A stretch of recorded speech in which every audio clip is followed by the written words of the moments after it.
O pedido já chegou a Washington. Alexandre Ramagem virou problema internacional. E sob Trump, foragido não dorme tranquilo. Durante meses, o bolsonarismo tentou vender a ideia de que fugir era a estratégia, que os Estados Unidos seriam território amigo, que Trump protegeria seus aliados ideológicos. Mas a política internacional não funciona assim. O pedido de extradição de Alexandre Ramagem foi formalizado, entregue ao Departamento de Estado e entrou no circuito oficial. A engrenagem da ordem internacional começou a girar. E quando ela gira, não respeita mito, discurso ou live. Respeita tratados, decisões judiciais e interesses de Estado. É aqui que a história vira. Alexandre Ramagem não saiu do Brasil por acaso.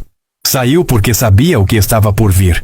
Ex-diretor da ABIN, homem de confiança de Jair Bolsonaro, condenado a mais de 16 anos de prisão por integrar a cúpula da trama golpista, ele deixou o país ainda durante o julgamento no Supremo Tribunal Federal. Não foi viagem, foi evasão. Não foi tratamento médico, foi fuga. E o STF deixou isso claro ao classificá-lo como foragido da justiça. A decisão não ficou restrita ao território nacional. O ministro Alexandre de Moraes, relator do caso, autorizou a adoção de todas as medidas cabíveis, incluindo o pedido de extradição. Coube ao governo brasileiro transformar a sentença judicial em ato diplomático, e foi exatamente isso que aconteceu. No dia 30 de dezembro de 2025, a Embaixada do Brasil em Washington entregou formalmente o pedido ao Departamento de Estado dos Estados Unidos. Esse detalhe muda tudo, porque não se trata mais de retórica política, nem de narrativa para consumo interno. Trata-se de um procedimento respaldado por tratado bilateral, firmado ainda no século passado, que rege a entrega de pessoas investigadas ou condenadas.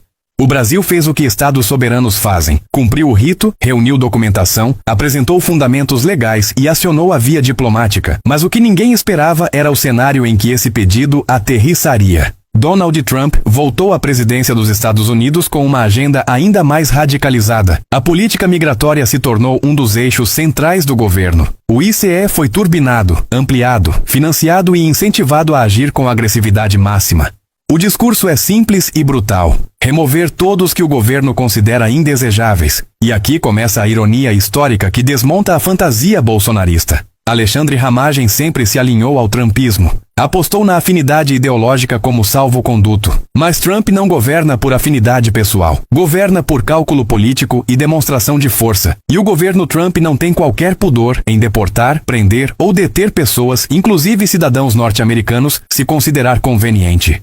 Nos últimos meses, operações do ICE em cidades como Minneapolis escancararam esse método. Abordagens violentas, uso de força letal, mortes que chocaram a opinião pública. Protestos explodiram, mas não frearam a máquina. O orçamento do ICE chegou a patamares históricos. O número de agentes praticamente dobrou. O recado foi dado. A repressão não é exceção, é política de Estado. E é nesse contexto que Ramagem passa a ser visto não como aliado ideológico, mas como problema importado. Um foragido estrangeiro, condenado por tentar subverter a ordem democrática de seu país, vivendo em território norte-americano. Para Trump, isso não é ativo político, é passivo. Mas tem um detalhe ainda mais delicado. O Brasil também pode acionar a Interpol para a inclusão do nome de Ramagem em uma difusão vermelha. Diferente do que dizem influenciadores bolsonaristas, isso não é mera formalidade. Não obriga automaticamente à prisão, mas autoriza detenções provisórias, especialmente em situações de controle migratório, aeroportos, abordagens policiais. Um foragido passa a viver em alerta permanente. Especialistas em direito internacional explicam que os Estados Unidos analisam pedidos de extradição caso a caso. Existe a possibilidade de alegação de crime político. O tratado prevê essa exceção. Mas o próprio texto do acordo deixa claro que atos voltados à subversão da ordem constitucional não são automaticamente considerados crimes políticos. Golpe de Estado não é opinião, não é discurso, é ação concreta. E aqui entra um ponto que incomoda profundamente o bolsonarismo. O caso de Ramagem não envolve liberdade de expressão. Não envolve fala, postagem ou crítica. Envolve planejamento, articulação e execução de atos contra a democracia. Isso muda completamente o enquadramento jurídico. E muda o cálculo político dos Estados Unidos. Nos bastidores de Brasília comenta-se que a diplomacia brasileira tem adotado uma postura cirúrgica. Nada de bravata. Nada de confronto público. O governo Lula aposta no silêncio institucional e na força dos procedimentos. Enquanto o bolsonarismo grita perseguição, o Itamaraty trabalha com notas verbais, anexos, certidões e traduções juramentadas. É o Estado funcionando. E isso contrasta de forma brutal com o improviso da extrema-direita. Durante anos venderam a ideia de que eram donos da pátria, defensores da ordem. Agora são obrigados a lidar com a própria desordem jurídica que criaram. A fuga, que parecia vitória, virou risco constante. Mas o impacto político não para em Ramagem. O bolsonarismo vive um momento de cerco múltiplo. Filhos do ex-presidente enfrentam ações penais. Aliados veem mandatos ameaçados. Empresários financiadores acumulam condenações. O discurso de que tudo vai acabar em pizza começa a desmoronar diante de decisões judiciais sucessivas. E aqui surge o clímax da narrativa. O bolsonarismo apostou no caos como estratégia. Apostou que a radicalização impediria qualquer consequência real. Apostou que o barulho substituiria a lei. Mas a resposta veio de forma lenta, institucional e implacável. Não houve ruptura. Houve processo. Nos corredores do poder, ouve-se que Washington está atento não apenas ao caso Ramagem, mas ao precedente que ele cria. Negar uma extradição dessa natureza poderia gerar ruídos graves na cooperação jurídica entre os dois países. E Trump, apesar do discurso agressivo, não gosta de abrir flancos desnecessários em política externa. Isso não significa que a extradição será imediata. Processos desse tipo são longos, cheios de recursos, audiências e análises. Ramagem pode tentar se vitimizar, alegar perseguição, buscar apoio político. Tudo isso faz parte do jogo. Mas o ponto central é outro. A fuga não encerrou o caso, apenas internacionalizou o problema. E é aí que a figura de Lula ganha relevância estratégica. O presidente brasileiro não transformou o episódio em palanque. Não atacou Trump publicamente, não inflamou discursos, apostou na diplomacia firme e silenciosa. É o oposto do estilo bolsonarista. Enquanto uns gritam soberania para justificar ilegalidades, Lula exerce soberania acionando tratados e instituições. A mensagem enviada ao mundo é clara. O Brasil não aceita que condenados por tentativa de golpe usem outros países como refúgio. Não por revanche, mas por princípio democrático. Isso fortalece a imagem internacional do país e reposiciona o Brasil como ator responsável no sistema global. E aqui está a parte que ninguém mostrou.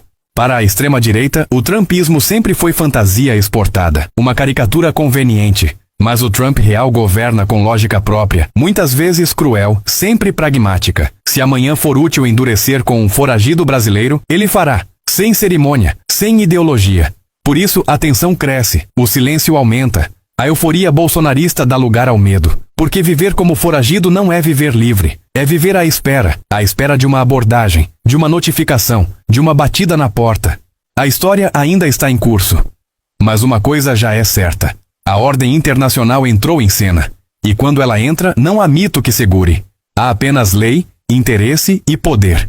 E no embate entre improviso e institucionalidade, a experiência mostra quem costuma vencer. Após o Carnaval, o ministro do Supremo Tribunal Federal, Alexandre de Moraes, autorizou uma nova leva de visitas ao ex-presidente Jair Bolsonaro, que segue detido no complexo penitenciário da Papuda, em Brasília. A decisão foi assinada nesta sexta-feira, dia 30, e estabelece datas, nomes e horários específicos para cada parlamentar autorizado. Entre os visitantes estão os deputados federais Nicolas Ferreira e Ubiratã Sanderson, que poderão visitar Bolsonaro no dia 21 de fevereiro.